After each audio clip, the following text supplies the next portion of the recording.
ದೇವಸ್ಥಾನದಸಳ್ಳಿ ಗ್ರಾಮದಲ್ಲಿ ನೀವು ಪತ್ರಿಕಾ ಮಾಧ್ಯಮದವರೆಲ್ಲ ಬಂದಿದ್ದೀರಾ. ಏನು ವಿಶೇಷ ಅಂದರೆ ಇದೇ 6ನೇ ತಾರೀಕು ಸೋಮವಾರ ಸಂಜೆ 8 ಗಂಟೆಗೆ ಇದೇ ದೇವಸ್ಥಾನದಸಳ್ಳಿ ಗ್ರಾಮದಲ್ಲಿ ಶ್ರೀ ವೆಂಕಟೇಶ್ವರ ಸ್ವಾಮಿ ಕೃಪಾಪೋಷಿತ ನಾಟಕ ಮಂಡಳಿ ವತಿಯಿಂದ ಕೃಪಾಪೋಷಿತ ನಾಟಕ ಮಂಡಳಿ ವತಿಯಿಂದ ಕುರುಕ್ಷೇತ್ರ ಅನ್ನೋ ಒಂದು ಪೌರಾಣಿಕ ನಾಟಕವನ್ನು ಇದೇ ನಮ್ಮ ಗ್ರಾಮದ ಎಲ್ಲ ನಮ್ಮ ಅಣ್ತಮ್ಮಂದರು ಸೇರಿ 1 ವರ್ಷದಿಂದ ಈ ಒಂದು ನಾಟಕವನ್ನು ಕಲ್ತಿದ್ದಾರೆ. ಪ್ರತಿದಿನ ಸಾಯಂಕಾಲ 7ರಿಂದ ಸ್ಟಾರ್ಟ್ ಆಗಿ ಸುಮಾರು ಒಂದು 11-12 ಗಂಟೆವರೆಗೂ ಸಮೇತ ಈ ನಾಟಕವನ್ನು ಪ್ರತಿದಿನವೂ ಕಲ್ತಿದ್ದಾರೆ. ಏನು ಉದ್ದೇಶ ಅಂದರೆ, ಈಗ ನಾವು ಬರ್ತಾ ಎಲ್ಲ ಹೊಸ ಯುಗಕ್ಕೆ ಹೋಗ್ತಾ ಇದ್ದೀವಿ. ಪೌರಾಣಿಕ ಇಂದಿನ ನಮ್ಮ ಹಿರಿಯರು ಪೌರಾಣಿಕ ಕುರುಕ್ಷೇತ್ರ ಆಗ್ಬೋದು, ಮಹಾಭಾರತ ಆಗ್ಬೋದು, ಏನು ನಡೆದಿದೆ ಅಂತ ಎಲ್ಲ ಪ್ರತಿಯೊಬ್ಬ ಮಕ್ಕಳಿಗೆ, ಈಗಿನ ಕಾಲದ ಮಕ್ಕಳಿಗೆ ಯಾರಿಗೂ ಅದ್ರ ಬಗ್ಗೆ ಅರಿವಿಲ್ಲ. ಈ ಒಂದು ಅರಿವು ಮೂಡಿಸೋದಕ್ಕೋಸ್ಕರನೇ ನಮ್ಮೂರಿನ ಹಿರಿಯರು, ವಿಶೇಷವಾಗಿ ಹೇಳ್ಬೇಕಂದ್ರೆ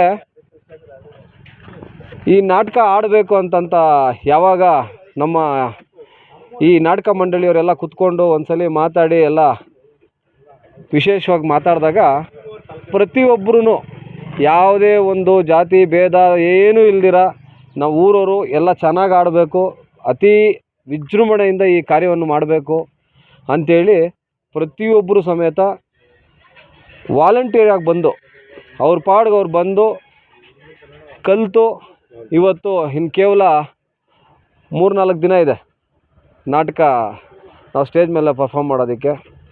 ಈ ನಾಟಕಕ್ಕೆ ನಮಗೆ ವಿಶೇಷವಾಗಿ ನಮ್ಮ ಚಿಟ್ಟುಬಾಬು ಸರ್ ಅವರು ಪ್ರತಿದಿನ ಬಂದು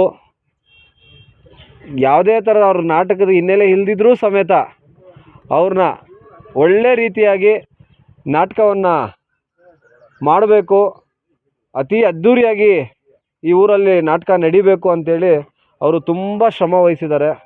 ಅವ್ರಿಗೆ ಈ ಮೂಲಕ ನಾನು ಅಭಿನಂದನೆಗಳನ್ನು ಸಲ್ಲಿಸ್ತಾ ಇದ್ದೀನಿ. ಅದೇ ರೀತಿಯಾಗಿ ನನ್ನ ಹತ್ರನೂ ಬಂದು ಕೇಳಿದಾಗ ನಾವು ಸಮೇತ ಈ ನಾಟಕಕ್ಕೆ ಏನು ಅವಕಾಶ, ಏನು ನಮ್ಮ ಕೈಯಲ್ಲಿ ಏನಾಗುತ್ತೆ ಅನ್ನೋದನ್ನು ನಾವು ಸಮೇತ ಸಹಾಯ ಮಾಡಿದ್ದೀವಿ. ಅದೇ ರೀತಿಯಾಗಿ ನಮ್ಮ ಊರಿನ ಹಿರಿಯ ಮುಖಂಡರಾದಂಥ ನಮ್ಮ ಮಾವನವರಾದಂಥ ಚಂದ್ರಣ್ಣವರು ಸಮೇತ ಈ ನಾಟಕಕ್ಕೆ ತುಂಬ ಒಂದು ಪ್ರೋತ್ಸಾಹ ಕೊಟ್ಟು, ನೀವು ಮಾಡಿ, ನಾವು ಹಿಂದೆ ಇರ್ತೀವಿ, ನಿಮ್ಗೇನು ಬೇಕಾದರೂ ನಾವು ಸಹಾಯ ಮಾಡ್ತೀವಿ ಅಂತೇಳಿ ಅವರು ಸಮೇತ ಅದೇ ರೀತಿಯಾಗಿ ನಾವು ಇಬ್ಬರೇ ಅಂತಲ್ಲ, ಅದೇ ರೀತಿಯಾಗಿ ಊರಿನ ಗ್ರಾಮಸ್ಥರು ಯಾರಿದ್ದಾರೆ ಪ್ರತಿಯೊಬ್ಬರು ಹಿರಿಯರು, ನಾವು ಹಿರಿಯರು ಏನು ನಮ್ಮ ಊರಲ್ಲಿ ಒಂದು 25-30 ವರ್ಷ ಆಗಿರಬೇಕು ಮೋಸ್ಟ್ಲಿ ಇದು ಈ ಥರ ನಾಟಕ ಎಲ್ಲ ಆಗಿ 30 ವರ್ಷ ಆಗಿದೆ. ಈಗ ನಮ್ಮ ಪೀಳಿಗೆಗೆ ಮಾಡ್ತಾ ಇರೋದಿದೆ ಮೊದಲನೇ ಸಲ ನಾವು. ನಮಗೇನಂದರೆ ಒಂಥರ ಅದ್ಧೂರಿಯಾಗಾದರೆ ತುಂಬ ಚೆನ್ನಾಗಿರ್ತದೆ. ಅದೇ ರೀತಿಯಾಗಿ ದೇವಸ್ಥಾನದಸಳ್ಳಿಗೆ ಒಂದು ವಿಶೇಷವಾದ ಒಂದು ಹೆಸರಿದೆ. ಇಡೀ ತಾಲೂಕಲ್ಲಿ ದೇವಸ್ಥಾನದಸಳ್ಳಿ ಅಂತಂದರೆ ಒಂದು ಹೆಸರಿದೆ. ಯಾಕಂದರೆ ದೇವಸ್ಥಾನದ ಹೊಸಳ್ಳಿ ಅಂತಲೇ ಆ ಹೆಸರಲ್ಲೇ ಇದೆ. ದೇವಸ್ಥಾನ ಅಂತಂದರೆ ಏನು, ಪವಿತ್ರತೆ ಏನು.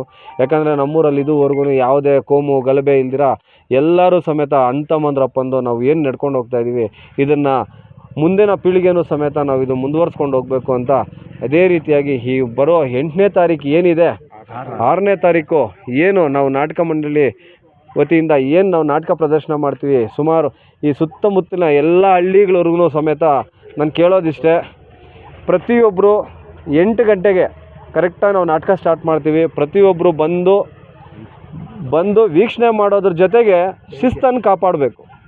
ಯಾಕಂದರೆ ಸುತ್ತಮುತ್ತಲು ತುಂಬ ಜನ ಸೇರೋ ಅವಕಾಶಗಳಿದ್ದಾವೆ. ನಾವು ಈ ಒಂದು ನಾಟಕ ಇವತ್ತು ನಾವು ಸ್ಟಾರ್ಟ್ ಮಾಡಿದ್ರೆ ನಮ್ಮ ಮುಂದಿನ ಪೀಳಿಗೆನೂ ಸಮೇತ ನಮ್ಮನ್ನು ನೋಡಿಕೊಂಡು ಮಾಡೋರಿದ್ದಾರೆ. ನಮ್ಗೆ ಯಾವುದೇ ಥರದ ಏನು ಅಡೆತಡೆಗಳಾಗ್ದಿರ ಎಲ್ಲರೂ ಬಂದು ಶಿಸ್ತಿಂದ ನಾಟಕನ ವೀಕ್ಷಣೆ ಮಾಡಿ ನಮ್ಮನ್ನು ಪ್ರೋತ್ಸಾಹಿಸಬೇಕಂತ ತಮ್ಮಲ್ಲಿ ಮನವಿ ಮಾಡ್ಕೊಳ್ತೀವಿ.